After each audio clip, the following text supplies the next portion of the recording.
আপনি কি করছেন না করছেন ফেরেশতারা সব কিছু লিখছে, সব কিছু রেকর্ড হয়ে যাচ্ছে। এই রেকর্ড, এই আমলনামা আল্লাহ রাব্বুল আলামিন হাসরের ময়দানে আমাদের প্রত্যেকের হাতে দিয়ে দিবেন, প্রত্যেকের হাতে আমলনামা দিবেন। এই আমলনামা দেখার পরে যেহেতু আপনি ছোট পাপ করলেও ফেরেশতারা লিখেছে, বড় পাপ করলেও ফেরেশতারা লিখেছে, ছোট গুনাহ ছোট নেকি করলেও ফেরেশতারা লিখেছে, বড় নেকি করলেও ফেরেশতারা লিখেছে, সব আপনি দেখতে পাবেন। যখন আমলনামা দেওয়া হবে, আল্লাহ পাক বলছেন যখন তাদেরকে আমলনামা দিয়ে দেওয়া হবে এবং বলা হবে এই করো কিতাবাক, পড়ো তোমার আমলনামা তুমি নিজেই, আজকে তুমি তোমার হিসাব গ্রহণের জন্য তুমি নিজেই যথেষ্ট। এই আমলনামা দেখে তো বোঝা যাবে যে ব্যক্তি জান্নাতি না জাহান্নামী। ও দেখে বুঝতে পারবে যে আমি জান্নাতে যাব না জাহান্নামে যাব, কারণ কি করেছে সবকিছু সেখানে লিপিবদ্ধ। এই আশ্চর্য হয়ে যাবে তারা যে একটা ছোট্ট গুনাহ খুবই গোপনীয়তার সাথে করলাম, সেটাও এখানে লেখা আছে।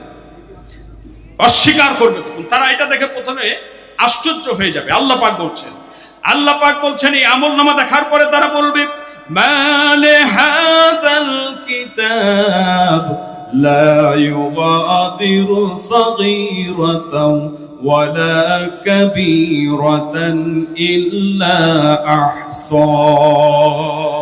এই আমলনামা দেখে অপরাধীরা বলবে মালে হাযাল কিতাব, কি আশ্চর্য একটা কিতাব, লা ইউগাদিরু সাগীরাতাও, একটা ছোট্ট গুনাহ বাদ পড়ে নাই, ওয়ালা কাবীরাতান, একটা বড় গুনাহ বাদ পড়ে নাই, সব কিছু এখানে লিপিবদ্ধ করা আছে।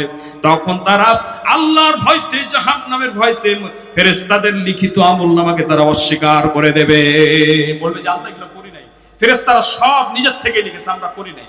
চিন্তা করে আমি কি করছি, আল্লাহ দেখছেন না?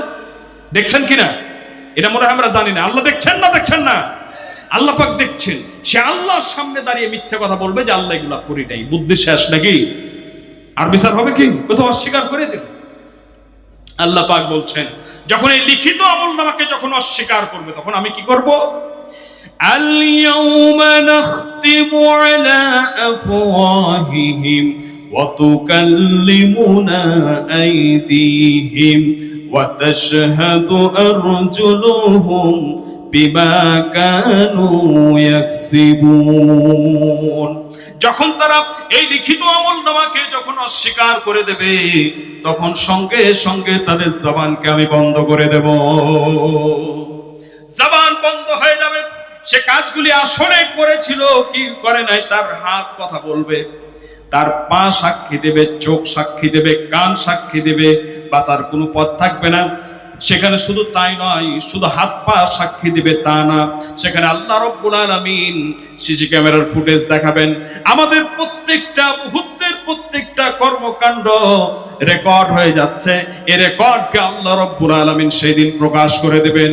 এই পৃথিবীতে যত মানুষ এসেছিল সমস্ত মানুষের সামনে আপনার কৃতকর্ম আল্লাহ পাক দেখাবেন। আপনি এমনও পৃথিবীতে আমি এমনও কাজ করেছি যে কাজ যদি আমার স্ত্রী শোনে বা জানতে পারে, স্ত্রী থাকবে না, এলাকার লোকেরা জানতে পারলে এলাকা থেকে বের করে দিবে। কিন্তু ওই সমস্ত কাজগুলি সমস্ত মানুষের সামনে আল্লাহ পাক প্রকাশ করে দেবেন।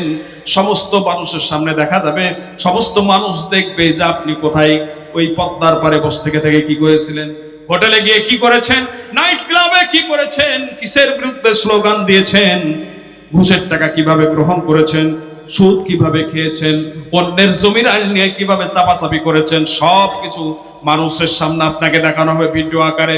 শুধু ভিডিও না, আপনার কণ্ঠ আল্লাহ পাক সেদিন আপনাকে এবং সমস্ত মানুষকে শোনাইয়া দেবে। বাঁচার কোনো পথ নাই। আল্লাহ রাব্বুল আলামিন যখন ধরবেন হাসরের ময়দানে, বাঁচার কোনো পথ নাই। আল্লাহ পাক আমাদের সকলকে হেদায়েত দান করুন, বলি আমিন। কঠিন বিচারের দিনে থেকো গো পাশে, পাপের ভারে নুয়ে গেছি, মন তাই কেঁদে মরে। কঠিন বিচারের দিনে থেকো গো পাশে, পাপের ভারে নুয়ে গেছি, মন তাই কেঁদে মরে। জান্নাতি ফুল দিও গো আমার, জান্নাতি ফুল দিও গো আমার, আগুনে ফেলে দিও দিও না, আমি তোমারই গোলাম গো, অন্য কারণ নয়। আমি তোমারই গোলাম গো, অন্য কারণ নয়। আলিমুল গায়ব তুমি, মালিক রব্বানা। আল্লাহু আল্লাহু আল্লাহু আল্লাহ, সবাই আল্লাহু আল্লাহু আল্লাহু আল্লাহ। আল্লাহ পাক যেন হাসরের ময়দানে আমাদের সকলকে যেন আল্লাহ পাকে কঠিন বিচার থেকে, এই কঠিন মুসিবত থেকে যেন আল্লাহ পাক আমাদেরকে হেফাজত করেন, এবং সেখানে বাঁচার জন্য এই পৃথিবীতে যেভাবে জীবনযাপন করা প্রয়োজন আল্লাহ পাক যেন আমাদের সকলকেই সেভাবে জীবনযাপন করার তৌফিক দান করেন। আমরা সকলে বলি আল্লাহুম্মা আমিন। আরো জোরে বলেন আমিন। বিরক্ত হচ্ছেন নাকি? শেষ করব? রাত অনেক হয়েছে, আপনাদের কষ্ট হচ্ছে, শেষ করে দিই। একটা টার্গেট ছিল যে 11:30টার ভিতরে শেষ করে দিব, শেষ করে দেব কি? আল্লাহ পাক কবুল করেন, বলি আমিন। আরো জোরে বলেন আমিন। আমার ভাইয়েরা, সুতরাং যে কথা বলছিলাম যে আল্লাহ রাব্বুল আলামিন সেই দিন মানুষের চোখের আড়ালে কোনো কিছুই করবেন না। মানুষ প্রত্যেক মুহূর্তে যা কিছু করছেন সবকিছু রেকর্ড হচ্ছে। এই রেকর্ডের উপরে ভিত্তি করেই আল্লাহ রাব্বুল আলামিন সেই দিন হাসরের ময়দানে মানুষের বিচার ফয়সালা করবে।